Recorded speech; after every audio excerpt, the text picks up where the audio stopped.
Indian overseas Congress Sam Pitroda की विरासत को लेकर लगातार टिप्पणी कर रहे हैं। अर्थशास्त्री गौतम सैन ने कहा कि सबसे पहली बात तो ये कि अमेरिका में कोई विरासत कर नहीं है और उसमें पास विरासत कर नहीं है।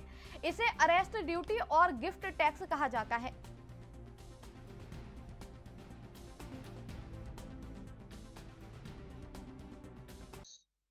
And in the United States, it is paid by 0.14% of the deceased in 2022. Of 2.5 million deceased, only 0.14, that is 4,000 people in the entire United States were subject to estate duty. Most estates are exempt because the exemption limit is very high, $13.6 million.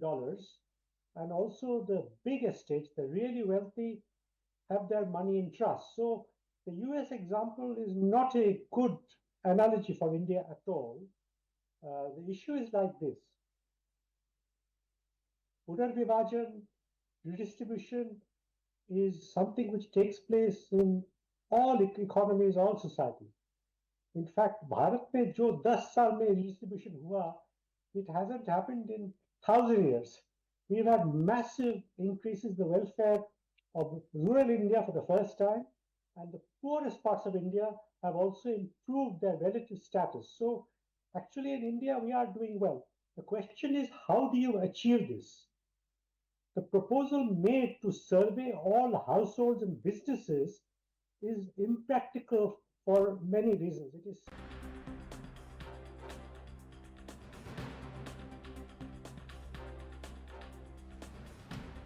Indian overseas Congress Sam Pitroda की विरासत को लेकर टिप्पणी की गई। अर्थशास्त्री Gautam San ने कहा कि सबसे पहली बात तो यह है कि अमेरिका में कोई विरासत नहीं है, उसके पास विरासत कर नहीं है।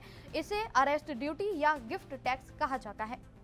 बता दें, इंडियन ओवरसीज कांग्रेस के अध्यक्ष सैम पित्रोदा का एक वीडियो सामने आया जिसमें उन्होंने कहा कि भारत जैसे विविधता वाले देश में सभी एक साथ रहते हैं। यहाँ पूर्वी भारत के लोग चीन के लोगों जैसे, पश्चिम भारत में रहने वाले अरब और जैसे दक्षिण में रहने वाले अफ्रीकी लोग जैसे दिखते हैं। बता दें, Indian overseas Congress Sam Pitroda की विरासत को लेकर टिप्पणी की गई है। अर्थशास्त्री गौतम सैन ने कहा कि सबसे पहली बात तो यह है कि अमेरिका में कोई विरासत नहीं है, उनके पास विरासत कर नहीं है। इसे अरेस्ट ड्यूटी और गिफ्ट टैक्स कहा जाता है। Indian overseas Congress Sam Pitroda की विरासत को लेकर यह टिप्पणी अर्थशास्त्री गौतम सैन की तरफ से की गई, जहां उन्होंने कहा कि सबसे पहली बात तो यह है कि अमेरिका में कोई भी विरासत कर नहीं है, उनके पास विरासत का कर नहीं हुआ है और अरेस्ट ड्यूटी और गिफ्ट टैक्स वहां कहा जाता है।